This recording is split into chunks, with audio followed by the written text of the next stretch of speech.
Okay? So if I do that,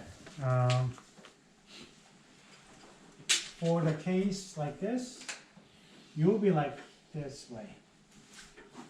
Think about it, right? This is a case when you have a same boiling point, same vapor pressure. A and B has a same tendency to vaporize. This is a case where you have a more like to be, A is like to be the vapor phase more. And so that's why you are seeing this. For example, here, 50-50, right? Mole fraction. Your vapor pressure or vapor composition is, let's say, 80% A, right? So that's what it means, 0.8, 80% A. In the gas phase, whereas you have 50% mole fraction in XA, in the liquid phase, right? So it is that definition. And I can just simply using this, what seems to be misleading the simple equation, right? This one,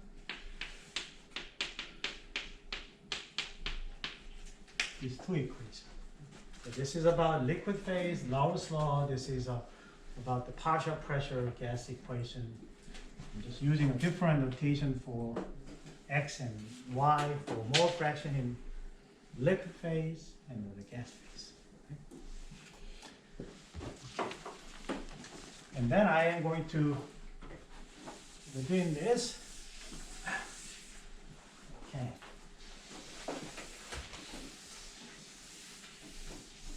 This is a problem that is actually caught my attention. This. So this is an exercise problem 5. Exercise problem. So it's an exercise 5B. Okay. So although we are talking about C, the problem is about from the B. This one says, okay, A is methylbenzene.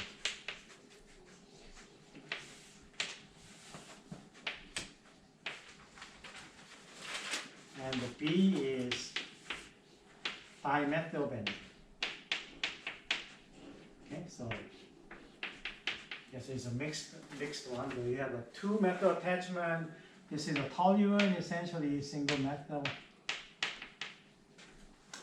And what they give it to us is at 90 degrees, vapor pressure of A, methylbenzene, is 53.3 kilopascal. B is 20.0 kilopascal. So they give this value to me. Okay, so I think that I have something that related to those informations all given to me. So I know how to relate the XA versus YA. Right? Essentially, they asked me to see that what is the composition of A and B that boils at 90 degrees. So this is a composition. What is an XA, XB, I guess in liquid, that boils at 90 degrees. And then the one thing that is missing here is what pressure, right? So when pressure is 0.5 atmosphere pressure. Okay, so you kind of apply the little vacuum to reduce the pressure from 1 atm to half atm. So half atm is 0.5, 101.3 kilopascal, right? You know that, right? So this is the conversion because we've been dealing with the kilopascal, so I just want to do the kilopascal so that I can deal with the numbers. So then I start to use this equation now. Okay, the P total is, should be doing this, and then there's an XA PA plus 1 minus XA PB star. And this value P, which is a half ATM, which is that K value. And then you know this PA and PB, so this one I can do them all.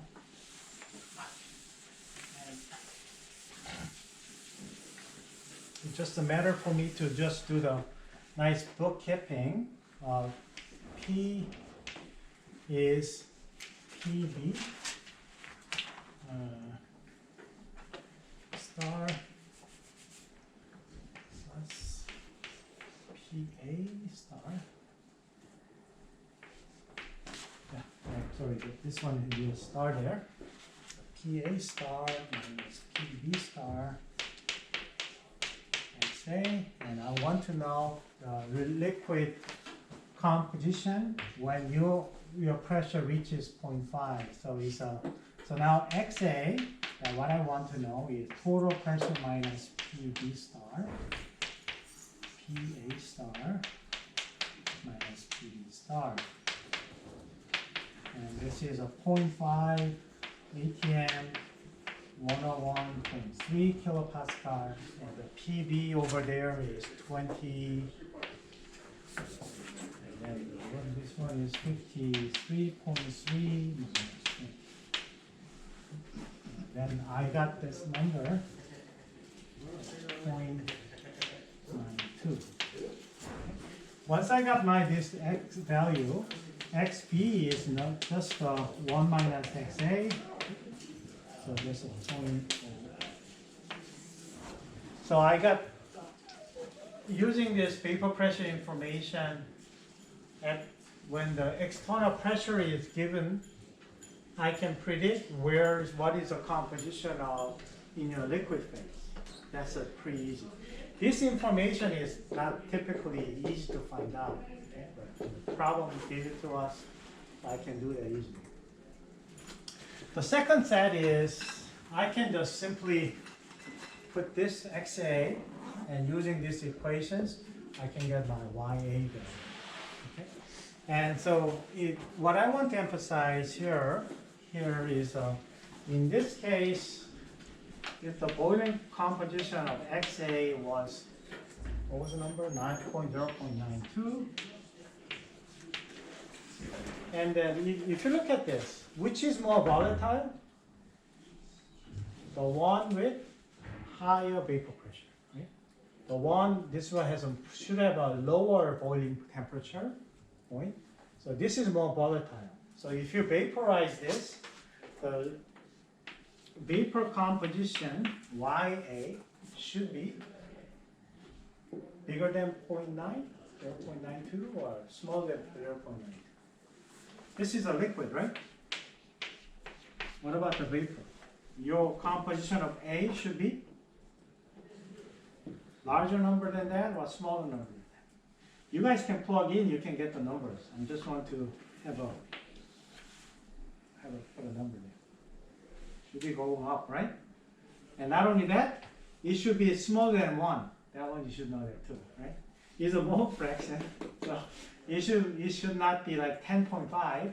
So it is, the answer for this is, I think that we should calculate that, 0.97. So I guess you have a 5% increment in the mole fraction by vaporizing this from liquid phase to vapor phase. So in your chemistry experiment, this is what you guys do. So what do you do? You have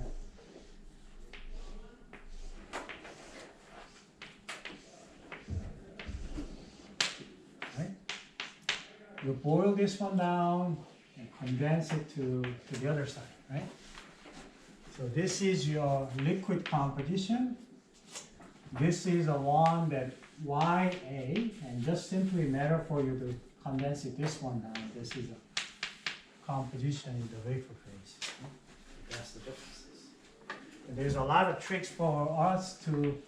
Have you seen that people have different kinds of longer columns and fractional columns and stuff like that? Organic chemistry.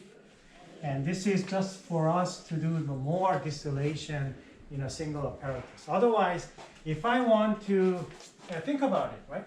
I have a 92% to 97%, and take this one, bring back in, do the things again. I will get 97 to 90, I don't know, 98.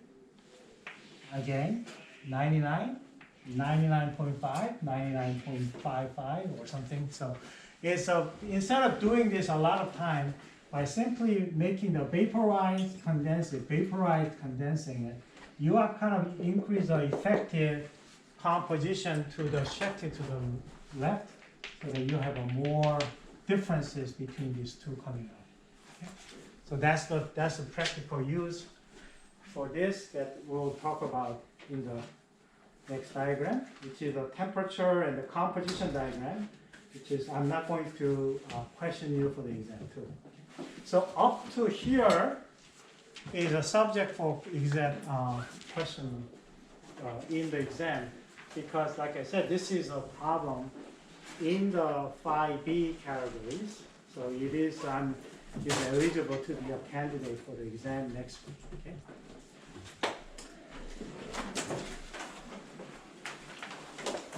Okay, so I hope, thanks for the listening.